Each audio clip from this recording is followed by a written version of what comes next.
Витаю, дорогенькие, с вами Ян Калка, и у нас на обзоре пиво. Бельгийское пиво Лёффе.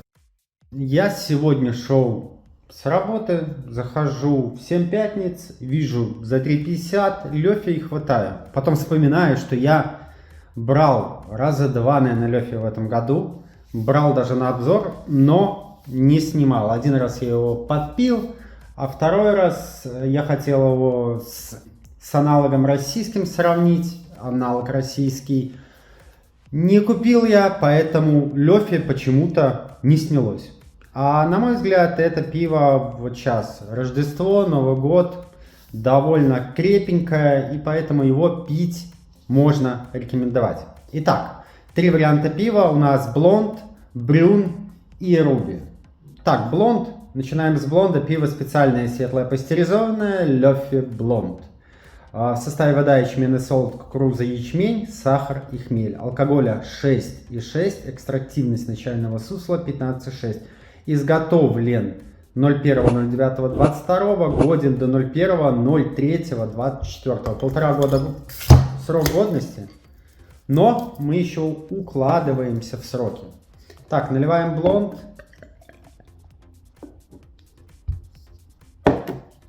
Оставляем. Дальше. Пиво специальное, темное, пастеризованное, Лёффе брюн. Состав: вода, ячменный солод, кукуруза, ячмень, сахар и хмель. И там не соложонка. 15,6 экстрактивность начального сусла, 6,5 алкоголя. Наливаем. Вот за этим пивком я, кстати, за 3,50 я его и хотел купить. Я его увидел, я его хотел купить. И руби. Пиво темное, пастеризованное, ароматизированное, Лёффе руби. Состав: вода питьевая, соль, пивоваренный, ячмень, кукуруза, сахар, ячмень, концентрированный сок ягод бузины, хмель, ароматизаторы. Содержит ячмень, алкоголя 5,0, экстративность начального сусла 14,5.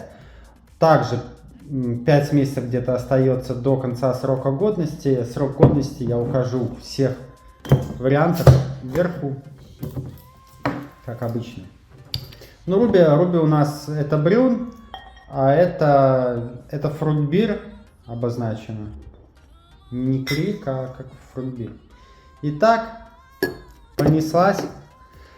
Пенная шапка, как вы можете видеть, везде довольно стабильная, хорошо стоит. Карбонизация средняя, и там. Пенная шапка среднезернистая, белая, у брюна бежевая. И здесь мы имеем розовый такой цвет, а-ля крик. Но это не крик, забегая вперед, и не похож на крик. Блонд, нос свежий, солод сразу выбивается, сладкий. Дрожжи, типичные дрожжи. Вкус. Неплохая горчинка на послевкусии. Солодовая. Для 16,5, по-моему, 16,5, да? 15,6. Я бы сказал, что плотности здесь не ощущается, плотность 15,6. Алкоголя здесь не слышно. 6,5 алкоголя абсолютно нет. Типичный дрожжевой Лёффе с приятной горчинкой, солодовой, полнотелой. Но обратно же хотелось бы еще плотнее, но это уже не за 3,5 рубля, это уже нужно обращаться к крафтовикам. За стандартные деньги обычно он стоит порядка 6 рублей, около $2. Так, я напомню, 3,5 это 1,1 доллара. За 3,5 доллара это баллов 7-8. Брюн, за которым я и шел. Янтарный коричневый, темно-коричневый цвет. Пенная шапка, видим, стойкая. Пенная шапка среднезернистая, пенная шапка бежевого цвета. В носу кофе, дрожжи. Ну, дрожжи приятные. Надо сказать, что есть дрожжи ужасные, здесь дрожжи приятные. Вкус сладкий. Чуть-чуть кислинки есть. Алкоголя также не слышно. Абсолютно алкоголя не слышно. Обратно же полнотелости. Для 15,6 кажется, что мало полнотелости. Чуть кофейности. Такое кофеек 3 в одном. В ароматике чуть-чуть орешков. Да, есть горчинка, но небольшая. Послевкусие довольно ровное, питкое пиво, но обратно же оно коварное, потому что алкоголя здесь все-таки, так, у нас 6,5, но его абсолютно не слышно, и поэтому 3 таких 0,5 и можно спокойно идти отдыхать. Для чего-то и было куплено. Я хотел взять себе 2 штучки таких на вечерок. Обратно же питким, особо питким его не назову. Его не хочется выпивать, валить стаканами. Это вот такой в холодные зимние морозные вечера. Вот сейчас у нас то снег есть, то нету, холодно, то дождь. И вот такой вечерком, условно вместо портера какого-то, отличное пиво. Да, орешки, кофеек, такая терпкость, хорошее пиво. Обратно же, за эти деньги баллов 9, но обычно она столько не стоит. Обычно она стоит гораздо дороже. Ну и фрутбир. Фрутбир, вот здесь у нас концентрированный сок ягод бузины. Вот эта бузина, она пахнет плодово-выгодными, скажем так, винами. Более того, кто смотрел про сидр фризанте, кстати, моя жена фризанте белый пьет, сейчас на постоянке, даже на Новый год 3 бутылки взяла, по 5-6 рублей, офигенный белый фризанте, только над составом поработайте. Вот он очень похож на красный фризанте. Напомню, сидр белорусский из Молодечного. Ссылку оставлю вверху. Но я рекомендую именно белый. Он очень питкий, очень классный.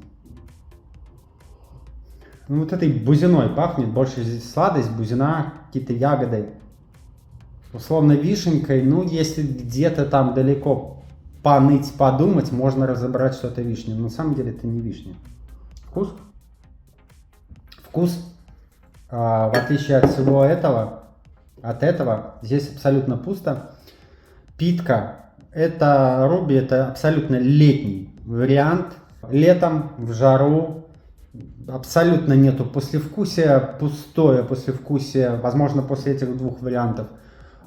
Пустое по полнотелости, без хмеля. Приятный аромат, больше какой-то на лимонад похож. Ну, в принципе, фрутбир он и есть как лимонадик. Чуть-чуть сладости, горчинки здесь нету. Летний вариант. Типичный летний бельгиец. Ну, не типичный, просто хороший летний бельгиец для лета. Зимой ему, по-моему, на вашем столе нечего делать. Единственное, если фанаты там гаражей есть, то лучше гараж, конечно же, заменить его рубиком. Есть чуть-чуть кислинки, приятной ягодной, не дрожжевой. Дрожжей здесь практически не слышно ни в аромате, ни во вкусе, в отличие от первых 2 вариантов. Да, здесь все-таки вот эта бузина, ароматизатора, они дают себе знать. Не знаю, этому баллов 6 я поставлю, не больше. Потому что это все-таки не мой напиток. 6-7, давайте так. Потому что обратно же он будет стоить у вас от $2. То, что я купил за $1.10, ну это пока, и потому что в срока годности. Здесь блонд. Ну, блонд хорош. Блонд хорош, сладенький. Без спиртуозности. Тоже достойный, баллов 8. И Брюн. Брюн тоже сладенький, солодовенький. На послевкусие горчинка. Небольшая дрожжевая такой кислинка. Но даже не кислинка, а терпкость такая. Отлично. Ореховость есть. Все окей. Здесь все-таки баллов 6. Здесь, потому что нос, он не соответствует вкусу. Нос насыщенный вот этой бузиной, ягодный, а во вкусе он пустой абсолютно. То есть нету соответствия вкуса и аромата. Да, чуть-чуть кислинка, кисло-сладкий такой. Послевкусие вообще просто обрывается, как будто нет, его можно выпить очень много. Обратно же алкоголя 5,0 не слышно. Вообще во всем пиве не слышно алкоголя. Пиво рекомендую. Это для любителей элей блондов, это для любителей темных элей.